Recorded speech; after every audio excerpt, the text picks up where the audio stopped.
নমস্কার বন্ধুরা, আজকে একটা নতুন রেসিপির সাথে হাজির হয়েছি। আজকে করব খুবই সুস্বাদু ও টেস্টি ধাবা স্টাইলের তড়কা। তো চলুন কি কি উপকরণ বা কি দিয়ে করি, কিভাবে করি দেখে নেওয়া যাক। প্রথমে দেখুন, আমি সব রকমের তড়কা ডাল নিয়েছি। ডালটাকে ঠিক 5 ঘন্টা আগে ভিজিয়ে রেখেছিলাম। ডালটাকে খুব ভালো করে ধুয়ে এবার আমি প্রেসার কুকারে সেদ্ধ করে নেব। তো বন্ধুরা, এখানে 4 ঘন্টা ভেজালেও হয়, আমি ঠিক 5 ঘন্টা মতো ভিজিয়ে রেখেছিলাম। আর এই তড়কা ডালের ভেতরে আমি সামান্য পরিমাণে মুসুর ডাল ব্যবহার করেছি। এখানে আমার ডালটা সেদ্ধ হয়ে গেছে। এখানে আমি কেটে নিয়েছি পেঁয়াজ কুচি, লঙ্কা কুচি, রসুন কুচি, টমেটো কুচি, আদা কুচি আর ধনেপাতা কুচি। খুব ভালো করে ধুয়ে কুচি করে নিয়েছি। এখানে দেখুন, একটা কড়া বসিয়ে নেব। কড়াটা গরম হয়ে গেলে অল্প পরিমাণে সামান্য তেল দিয়ে আমি একটা ডিমকে ফাটিয়ে গরম তেলের ওপরে দিয়ে দেবো। ডিমটা খুব ভালোভাবে ভুজিয়া করে নেব। গ্যাসের আঁচটাকে হাই ফ্লেমে দিয়ে আমি ঠিক এইভাবে খুন্তি দিয়ে ঘেটে ভুজিয়া করে নেব। ঠিক এইভাবে ঘেটেই ভুজিয়াটা করে নেব। এর ভেতরে আমি কোনো নুন ব্যবহার করব না, শুধু ভুজিয়া করেই একটা বাটিতে তুলে রেখে দেবো। এবার ওই কড়াইতেই আমি ছোটো কাপের 1/2 কাপ তেল দিয়ে দেবো। আপনারা আপনাদের পরিমাণ মতোই তেলটা ব্যবহার করবেন। এখানে আমি পেঁয়াজ কুচি দিয়ে দেবো। পেঁয়াজ কুচি আমি বড় সাইজের একটা পেঁয়াজ আর ছোট সাইজের একটা পেঁয়াজ নিয়ে ব্যবহার করেছি। আপনারা মিডিয়াম সাইজের 2টো পেঁয়াজও ব্যবহার করতে পারেন। দিয়ে পেঁয়াজটাকে আমি খুব ভালো করে নাড়াচাড়া করে নেবো। খুব ভালো ভাজবো না, আমি হালকা ভেজে নেবো। যখন পেঁয়াজটা আমার হালকা ভাজা হয়ে আসবে ঠিক এইরকম, তখন এর ভেতরে রসুন কুচি দিয়ে দেবো। রসুন কুচিটা দেওয়ার পর খুব ভালো করে 2 মিনিট মতো ভেজে নেবো। আমি এখানে পুরো গোটা একটা রসুন ব্যবহার করেছি। আর চামচ হিসাব করলে আমি এখানে বড় চামচের 4 চামচ রসুন ব্যবহার করেছি। আমি এখানে 3 চামচ রসুন দিয়ে দিয়েছি, 1 চামচ রসুন পরে দেবো।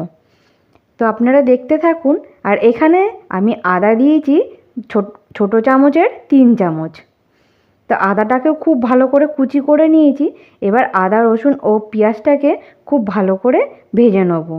একটু যখন ভাজা ভাজা হয়ে আসবে, এর ভেতরে আমি আগে থেকে কেটে রাখা লঙ্কা কুচি দিয়ে দেবো। লঙ্কা কুচি আর সাথে দিয়ে দেবো টমেটো কুচি। একসাথে দিয়ে খুব ভালো করে কষিয়ে নেব।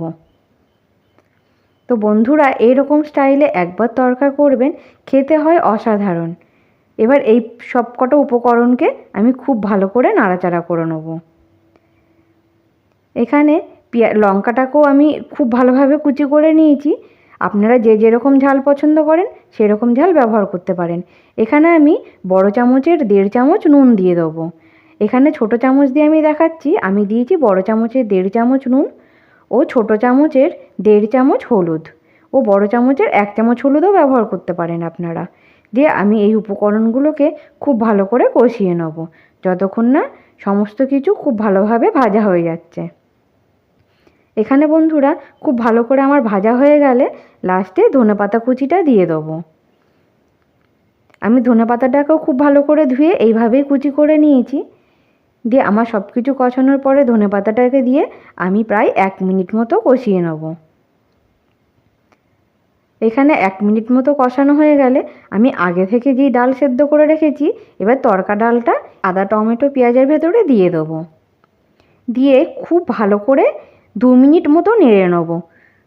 2 মিনিট মতো নাড়ার পরে আমি ছোটো কাপের 1/2 কাপ জল তড়কা ডালের ভেতরে দিয়ে দেবো।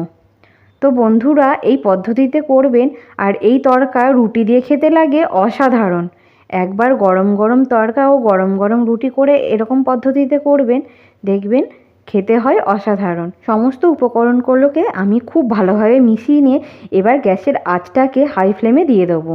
হাই ফ্লেমে দিয়ে আমি প্রায় 2 থেকে 3 মিনিট খুব ভালোভাবে ফুটতে দেবো। এখানে দেখুন, ছোটো কাপের 1/2 কাপ জলে আমি ব্যবহার করেছি। আমি খুব বেশি জল এখানে ব্যবহার করব না। আর এখানে দিয়ে দেবো বড় চামচের 1.5 চামচ তড়কা মশলা।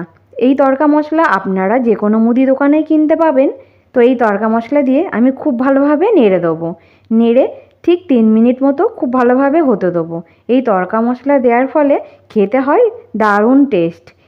আর এখানে তড়কা মশলাটা আমার ঘেটে নেওয়ার পরে আমি এখানে দিয়ে দেবো অল্প পরিমাণে যেই ডিম ভেজে রেখেছিলাম ওই ডিমের ভুজিয়া। আপনারা চাইলে 2-3টে ডিমও ব্যবহার করতে পারেন, আমি এখানে অল্প ডিমই ব্যবহার করেছি। আর এখানে দিয়ে দেবো আমি কসুরি মেথি পাতা। এই মেথি পাতা ব্যবহার করার ফলে তরকার স্বাদ হয়ে যায় দ্বিগুণ। তো এই সমস্ত উপকরণগুলোকে আমি খুব ভালোভাবে নেড়ে নেব। এই সময় গ্যাসের আঁচটাকে মিডিয়ামে দিয়ে খুব ভালোভাবে হতে দেবো। এই সময় গ্যাসের আঁচটাকে হাই ফ্লেমে দিলে তরকার ডালটা কড়াইতে তলা থেকে লেগে যেতে পারে। আর এখানে দেখুন নামানোর ঠিক আগে বড় চামচের 1 চামচ ঘি দিয়েছি। আর আমি প্রথমেই বলেছিলাম 1 চামচ রসুন কুচি রেখে দিয়েছি। ওই 1 চামচ রসুন কুচি সাদা তেলের ওপরে হালকা করে নেড়ে লালচে করে ভেজে এবার আমি তরকার ডালে ঠিক নামানোর পরেই দিয়ে দেবো।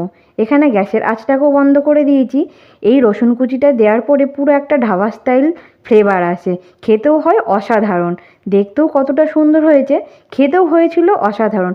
একবার এই পদ্ধতিতে করবেন, তাহলে কমেন্ট করে জানাবেন কিন্তু এই পদ্ধতিতে আপনাদের রেসিপিটি কেমন লাগলো। আমি যেই রসুনটা আমি সাদা তেলে ভেজেছি, আপনারা চাইলে ঘিয়ে ভেজেও দিতে পারেন। এবার তরকাটা আমার কমপ্লিট, আমি এবার একটা পাত্রে তুলে নেব। তো বন্ধুরা অবশ্যই কিন্তু কমেন্ট করে জানাবেন আমার রেসিপিটি আপনাদের কেমন লাগলো। আর আমার রেসিপিটা যদি আপনাদের ভালো লেগে থাকে তাহলে অবশ্যই করে একটা লাইক, শেয়ার, সাবস্ক্রাইব করে আমার পাশে থাকবেন। আর বাড়িতে অবশ্যই করবেন, রাতে রুটির সাথে এই তড়কা দারুণ মজা লাগে খেতে। ছোট বড় সকলেই পছন্দ করবে এই তড়কা খেতে।